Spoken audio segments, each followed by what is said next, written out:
नमस्कार, आप देख रहे हैं समाज का सच। आज हम बात करने जा रहे हैं उस महिला की जिसने सिर्फ इतिहास नहीं बदला बल्कि पूरी पितृसत्ता की नींव को हिला दिया। बहुत से लोग पितृसत्ता किसे कहते हैं नहीं जानते हैं और इसका गलत मतलब निकालते हैं। तो इनके लिए पहले यहाँ बता दूं कि पितृसत्ता वो सामाजिक व्यवस्था है जहाँ घर हो, समाज हो या धर्म हो, हर जगह पुरुष को मुखिया माना जाता है, फैसले लेने वाला और सर्वोच्च मान लिया जाता है। इसमें महिला को हमेशा पुरुष से नीचे रखा जाता है। उसकी आजादी, उसका शरीर, उसके फैसले, उसकी पढ़ाई, उसका करियर, सब पर किसी न किसी पुरुष का कंट्रोल होता है। पितृसत्ता पिता या सिर्फ कुछ पुरुष नहीं बल्कि पूरी व्यवस्था का नाम है, जो लड़की को जन्म से सिखाती है कि ये मत करो, वो मत पहन, ये तेरे लिए नहीं है और तेरी जिंदगी का फैसला कोई और करेगा। इसमें परंपरा, धर्म, समाज सब मिलकर महिलाओं की स्वतंत्रता को सीमित करते हैं। इस व्यवस्था में लड़कियों को लड़कों के समान अधिकार, आजादी, अवसर नहीं दिए जाते। यही पितृसत्ता है, एक अदृश्य जेल जो दिखती नहीं है पर पीढ़ियों तक लड़कियों को कैद रखती है। तो चलिए उस महिला की बात करते हैं जिसने पितृसत्ता को चुनौती दी। एक ऐसी महिला जो डॉक्टर तो बनी ही, लेकिन उससे पहले वो भारत की शुरुआती नारीवादियों में से एक बन चुकी थी। एक ऐसी महिला जिसने 22 साल की उम्र में अपने पति से तलाक मांगकर पूरे समाज को चुनौती दी। और जब अदालत ने कहा कि या तो पति के साथ जाओ या जेल जाओ, तो उसने बिना डरे कहा जेल ही सही। जबरदस्ती की शादी में रहने से बेहतर है जेल। ये इतिहास है डॉक्टर रुकमाबाई राउत का, पहली भारतीय महिला जिन्होंने अपने पति से कानूनी रूप से अलग होने की लड़ाई लड़ी, और वो भी ऐसे दौर में जहां महिलाओं की अपनी कोई पहचान नहीं होती थी। तो फिर अपनी मर्जी रखने की कौन सोच सकता था। आज हम उनका पूरा इतिहास समझेंगे, उनका बचपन, उनका संघर्ष, उनका मुकदमा और फिर कैसे उनकी लड़ाई ने भारत का कानून बदल दिया। साथ ही हम ये भी समझेंगे कि कैसे उस समय की समाज सुधारक और स्वतंत्रता संग्राम सेनानी कहलाने वाले बाल गंगाधर तिलक, जो आज कई जगहों पर लोकमान्य माने जाते हैं, वो इस मामले में खुले तौर पर बाल विवाह के समर्थक बने हुए थे और उन्होंने पूरे जोश से रुकमाबाई को सजा दिलाने की कोशिश की। साल 1864 बॉम्बे, आज का मुंबई, एक बच्ची जन्म लेती है। नाम रखा जाता है रुकमाबाई। उनकी मां जयंती बाई खुद बचपन में विधवा हो गई थी। बाद में उन्होंने दोबारा शादी की एक प्रगतिशील व्यक्ति सखाराम अर्जुन से, जो समाज और स्वास्थ्य सुधार के लिए काम करते थे। लेकिन एक बात यह भी है कि भले ही परिवार प्रगतिशील था, तब भी समाज की रस्में, परंपराएं, दकियानूसी सोच, इनसे कोई बच नहीं पाता था। बस यही कारण था कि रुकमाबाई की शादी 11 साल की उम्र में एक लड़के दादाजी भीखाजी से कर दी गई। यानी रुकमाबाई का बाल विवाह किया गया। 11 साल, जो उम्र बच्चियों के खेलने कूदने की होती है, उस उम्र में उसे पत्नी बना दिया गया। लेकिन रुकमाबाई ने एक अलग ही रास्ता चुना। वो अपने पति के घर नहीं गई, वो मां और सौतेले पिता के साथ ही रही। इसी एक फैसले ने उनके पूरे जीवन की दिशा तय कर दी और आखिरकार भारत का इतिहास भी। साल 1887 उनके पति दादाजी भीखाजी ने कोर्ट में एक याचिका दायर की, रेस्टिट्यूशन ऑफ कॉन्जुगल राइट्स, मतलब कि पत्नी को मेरी सेवा के लिए मेरे घर भेजो, मेरा अधिकार है। ये वही भयंकर कानून था जिसमें पति चाहे तो पत्नी को जबरन साथ रहने के लिए मजबूर कर सकता था और पत्नी के पास कोई विकल्प नहीं होता था। लेकिन रुकमाबाई ने जो जवाब दिया वो इतिहास के पन्नों पर लिखा गया। उन्होंने कहा कि किसी को भी मुझे जबरदस्ती की शादी में बांधने का अधिकार नहीं है।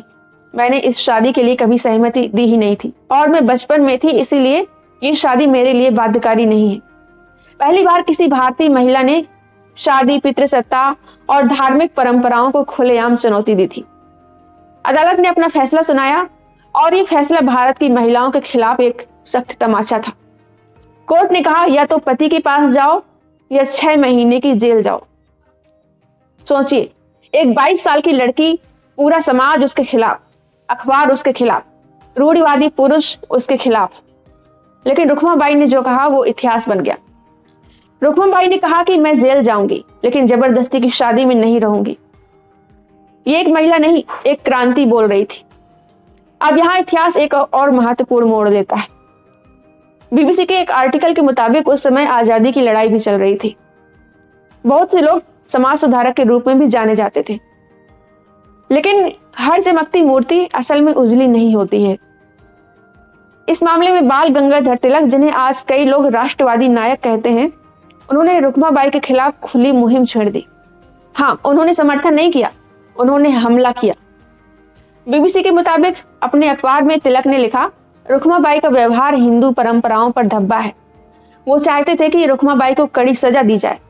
उन्होंने लिखा कि ऐसी महिलाओं के साथ वैसा ही व्यवहार होना चाहिए जैसा चोरों, व्यभिचारियों और हत्या के आरोपियों के साथ होता है। द वायर न्यूज पोर्टल के एक आर्टिकल के मुताबिक भी परमिला राव, जिन्होंने foundation of Tilak's nationalism, discrimination, education and Hindutva नाम की किताब भी लिखी है, उन्होंने अपने एक लेख में लिखा कि रुक्माबाई एक पढ़ी लिखी युवती थी और उन्होंने अपने निरंकुश पति दादाजी भीखाजी के साथ रहने से इनकार कर दिया था, क्योंकि हमेशा अपने साथ मारपीट की आशंका से वो डरी रहती थी, क्योंकि उस समय ज्यादातर लड़कियों के साथ यही होता था।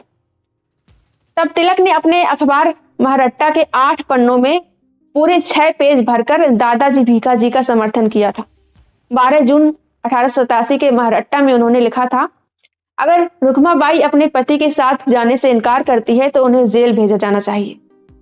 वे इस पर भी जोर देते रहे कि रुक्माबाई और सरस्वती बाई यानी पंडिता रमाबाई जैसी महिलाओं को वैसी ही सजा मिलनी चाहिए जैसे चोरों, व्यभिचारियों और हत्यारों को मिलती है। जी हाँ, एक लड़की जिसने बस अपना जीवन अपने तरीके से जीने का अधिकार मांगा था, उसकी तुलना अपराधियों से की गई। और सबसे चौंकाने वाली बात, बाल गंगाधर तिलक बाल विवाह के समर्थक थे। उन्हें लगता था कि पति का अधिकार सर्वोच्च है, पत्नी की इच्छा कोई कीमत नहीं रखती। यही पितृसत्ता का असली चेहरा है, जहां धार्मिक और सामाजिक प्रतिष्ठा रखने वाले पुरुष भी महिलाओं की स्वतंत्रता से डरते हैं, और इस डर का नाम ही है पितृसत्तात्मक सत्ता।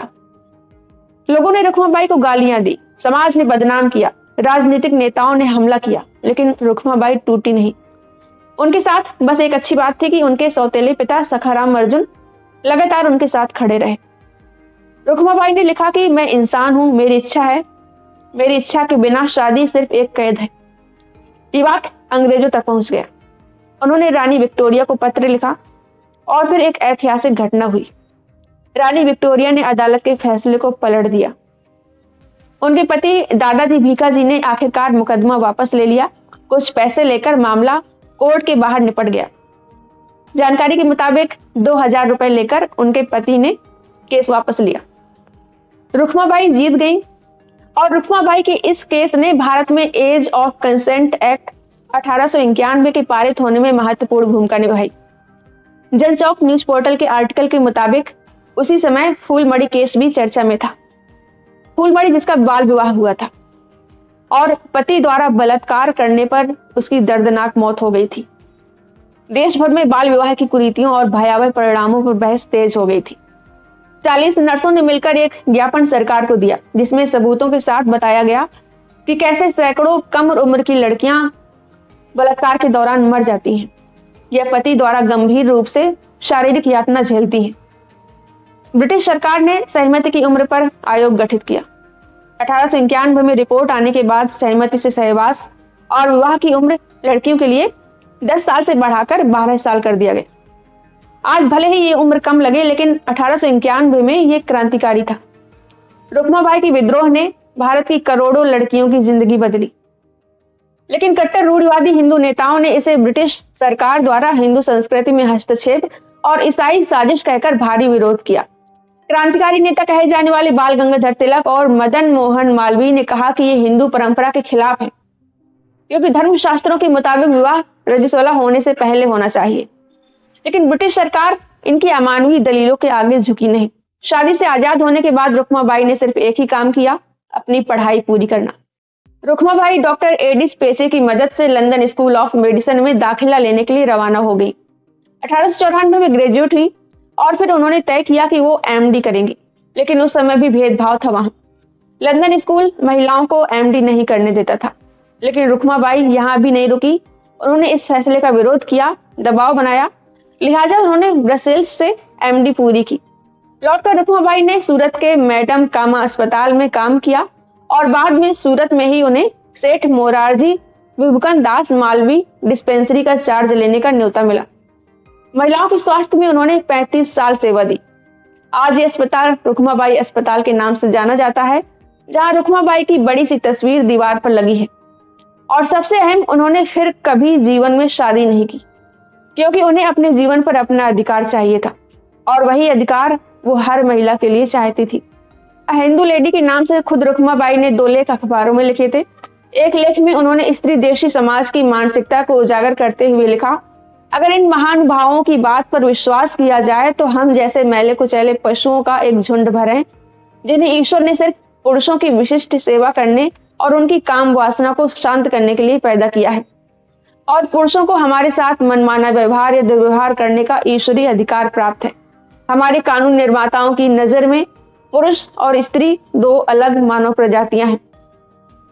अगर हम आज नारीवाद, महिला अधिकार, सहमति, चॉइस जैसे शब्द इस्तेमाल करते हैं, तो इसकी बुनियाद रखने वालों में से एक नाम रुक्माबाई का भी है, जिन्होंने हमें ये सिखाया कि सहमति के बिना शादी नहीं, एक्सप्लॉयटेशन है। पति का अधिकार पत्नी की इच्छा से ऊपर नहीं हो सकता। विवाह तभी तक ठीक है जब बराबरी हो। किसी महिला का शरीर, उसकी इच्छा, उसकी जिंदगी उसी की है। परंपराओं के नाम पर महिलाओं को कैद नहीं किया जाना चाहिए। और सबसे जरूरी, कानून और समाज को बदलने के लिए एक व्यक्ति भी काफी है, अगर वो झुकने से इनकार कर दे। अब बात करते हैं बाल गंगाधर तिलक की सोच पर। बीबीसी के एक आर्टिकल के मुताबिक तिलक को अक्सर राष्ट्रवादी नायक के रूप में दिखाया जाता है, लेकिन इसी नायक ने बाल विवाह का खुलकर समर्थन किया, पति की जबरदस्ती वाले वैवाहिक अधिकार को धार्मिक परंपरा बताया। रुक्माबाई जैसी एजुकेटेड साहसी महिला के खिलाफ जहर उगला और उनकी तुलना अपराधियों से की। अगर कोई महिला कहे कि मुझे अपनी जिंदगी अपनी शर्तों पर जीनी है, तो तिलक जैसे लोग उसे समाज का धब्बा बता देते थे। और यही दकियानूसी सोच आज भी कई जगह दिखती है। आज भी जब कोई लड़की अपनी मर्जी से फैसले लेना चाहती है या लेती है, तो लोग उसी भाषा में हमला करते हैं जो तिलक ने 1887 में की थी। हम तिलक की राजनीतिक भूमिका का सम्मान कर सकते हैं, लेकिन उनके स्त्री विरोधी दकियानूसी विचारों को कभी जायज नहीं ठहरा सकते। इतिहास में अच्छाई बुराई दोनों होती है, नायक भी गलतियां करते हैं, और इस मामले में तिलक एक कट्टर पितृसत्तावादी की तरह खड़े नजर आते हैं। डॉक्टर रुक्माबाई सिर्फ एक डॉक्टर नहीं थी, वो विद्रोह की मिसाल थी। वो उस सोच की आवाज थी जो कहती है महिलाएं इंसान हैं, उनकी इच्छा मायने रखती है, और वो किसी की संपत्ति नहीं है। उनकी लड़ाई ने एक कानून बदला, लेकिन उससे भी ज्यादा एक सोच को बदला।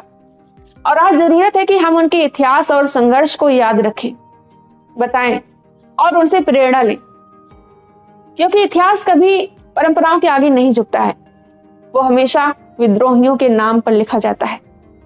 और डॉक्टर रुक्माबाई उन्हीं विद्रोहियों में से एक थी।